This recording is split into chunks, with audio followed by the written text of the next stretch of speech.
over in the middle here, I think, where the timber mill area is going to go. You remember that switchboard with wires everywhere, and I was making a building to go in front of it? Well, there it is.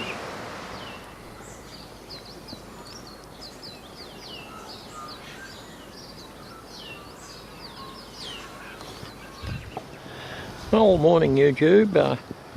Yeah, we're in late May, almost winter.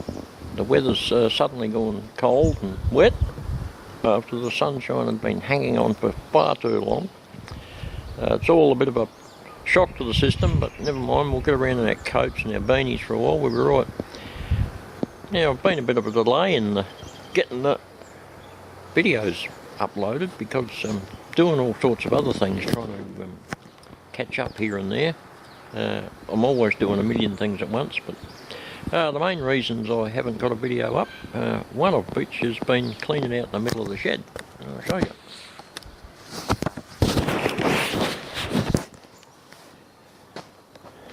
Yeah, like here. I'm not sure whether you can see that well enough or not, but the last time I showed you a picture of in here, there was great piles of stuff everywhere. Well, that's pretty well gone. I had a massive big garage sale, took heaps of stuff out of here which is never coming back in, so they're getting sold off or going to the dump, and now I've got room to get this old girl going, which I've started on, and that's the subject of another video that I'm compiling at the moment. And not only that, heaps of rubbish going ready for the dump, scrap metal, or old wire off the fence. I'll wait till I trim some trees up and make a decent load out of that. But back to the main focus of the video, and it's in there, of course, in the train shed. So let's get on with it, and hope you enjoy. Now, I've been mentally toing and froing as to what to do next, and I've decided to start on this middle section where the timber milling operations are going, and at least make a start on it. Right, so you've seen this building there to cover up the back of the switchboard. So that's the head office for the timber milling operations, and all the rest of it's going to go basically in this from about here and all around in this area here, with a feed in from the line that comes up in through here. Now, I have been playing with some track configuration alterations so that we can sort of get some crossing over of trains from one line to another. I'm thinking about putting a double slip in there with a curved point in there to come from that this outside line here over to the middle one, and of course we've got our branch which goes up over there. Now I do have, I'll show you, over here piled on top of where the roundhouse area is. I have quite a bit of Shinohara dual gauge track and a few points to go with it, dual gauge points as well. So I'm thinking very seriously of incorporating that into that branch line, which goes up and around and will supply the timber. And also I have some 009 narrow gauge line as well, which I can incorporate in there somewhere, maybe within the timber milling complex itself. All questions to have the answers found out yet, so still doing a lot of mental building and rebuilding. I have a good percentage of what buildings I need for here. There's that little timber storage retail outlet there that featured in a video some time ago, and another little storage shed, outside shed, that one there. Also we've got the mill there, which just needs finishing off and more detailing, of course, once it's put into place. And obviously a few little outbuildings that'll go around there for the workers to have their lunch in and all that sort of stuff. But yeah, at the moment, still thought thought processing it. Those girder bridges won't be there, of course. They're just there out of the way at the moment. So it'll come all the way over to here, and I'm thinking probably a cliff drop off to come over to here and then into a triple tunnel portal there somehow. But yeah, within the next few days I'll think that out. Anybody's got any ideas, comments or whatever, please let me know. All ideas are good, and hopefully I can make something sensible out of it. So I shall do some more thought processing and see you in a couple of days.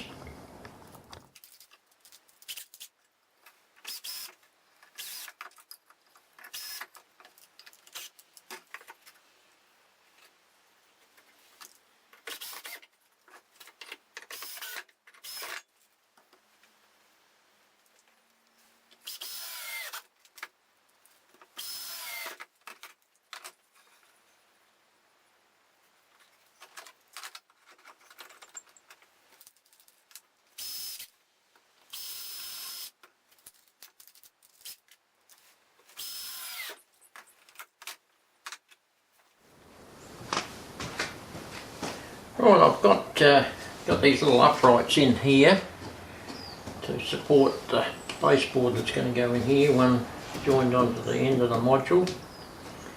So I'll just find a bit of this ply about that thick and cut it out to suit somewhere along here, so I can make a bit of a cliff face or whatever, a hill in here, and yeah, fit that in there, and that'll be the next step.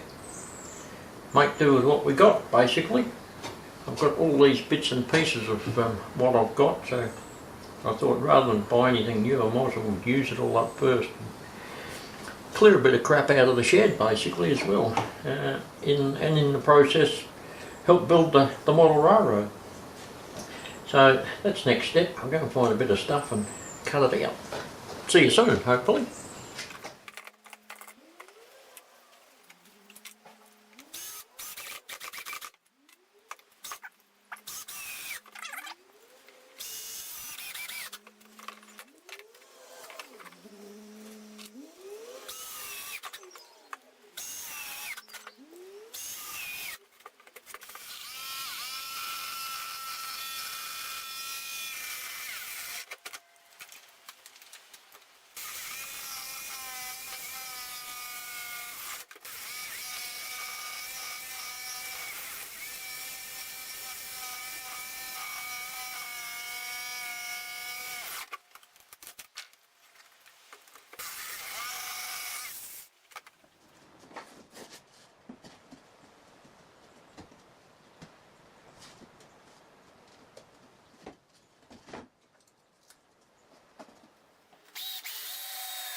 Righto, rough as it is, there's me base for me timber milling operation. Once again, using up scraps, just join them together with whatever I've got. Here's the little tutorial part of this video.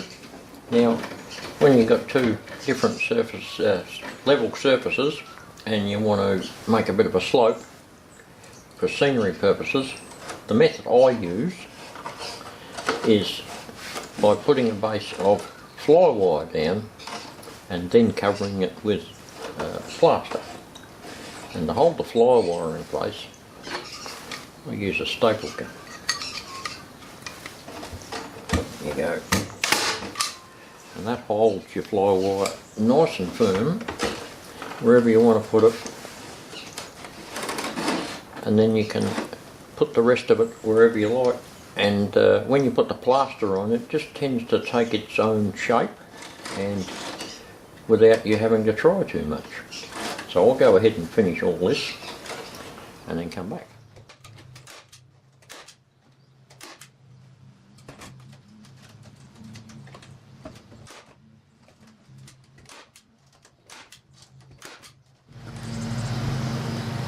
Right, so there's the basic setup of our base for our little plaster.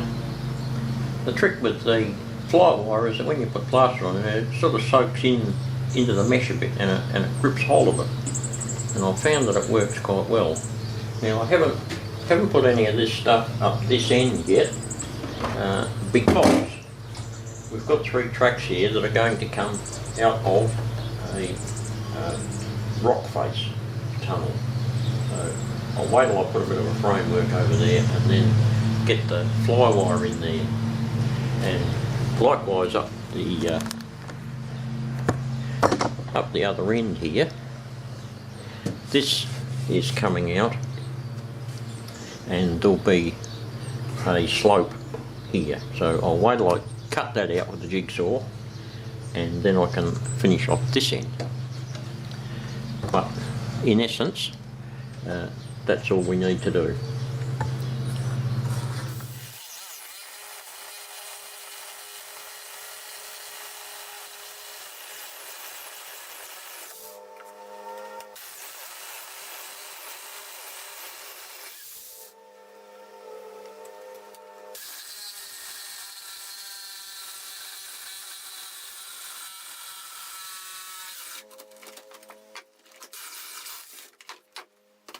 We have a gap. Now I can trim up here and make that look a little bit more like a hill. When I cut that diagonal piece off there, I'll stick it down here, and that'll give me something to stick the fly wire to. Righto. Got that off there. Didn't want to put that on camera just in case something went wrong and I cut a finger off, and you don't want to see that. Right, I've cut that little bit, and that fits in there like so. I'll glue that on, and then we can put a little bit more fly wire on there to finish that little end off. Now just, I've got that on there. Now why I just haven't continued on from this bit to here is that this point is a separation point for the modules. For when and if this layout ever needs to get moved, either by me or when I kick the bucket and they sell it and they've got to dismantle it. So that's why there's one piece there and another piece will go on the other one, so that we can have a separation point there. I learnt a long time ago not to make a layout in a permanent piece. Because my first big layout that I built, when I moved out of home, I had to pull it to bits and I had to destroy it basically. About all I saved was the track. And I don't want to do that ever again, so that's why this one is in movable pieces. But anyway, we move on. So next, some fly wire onto there. Right, done that little bit there. Stapled it in there, we'll let that glue dry, and this end that way a bit is ready for plastering at least. I've found a piece of scrap timber and cut what will be a rock face tunnel portal. So we'll glue that in place, go and have some lunch and come back a bit later. Oh, I've got this area ready for plaster up here in it's connected to the timber milling area. I haven't worried too much about moving over this way on the tunnel portal yet because that's sort of associated with the bottom down there. We'll do that after we've got this all organised up here first. Plaster is next.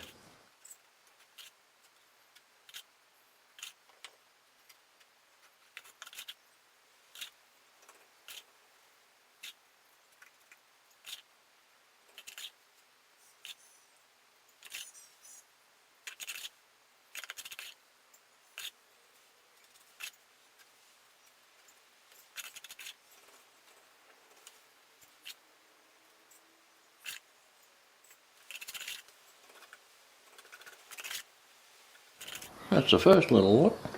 We don't have to get too particular about how it looks to start with, as long as we get a bit of a base on there, and then we can do something with it later. Right, there's a bit of an initial base to play around with. Now that last little lot, I made it runny, and I added a bit of sculptor mould to it, and that tended to give it a bit of texture and body and all sorts of funny little shapes. So that'll probably be good to work out later on when we start painting it. It'll look more like a rocky slope that way. We'll see how that goes. I might do that with the next little lots and go from there. But we'll just let that lot harden up completely, I think, and come back later on today and do some more.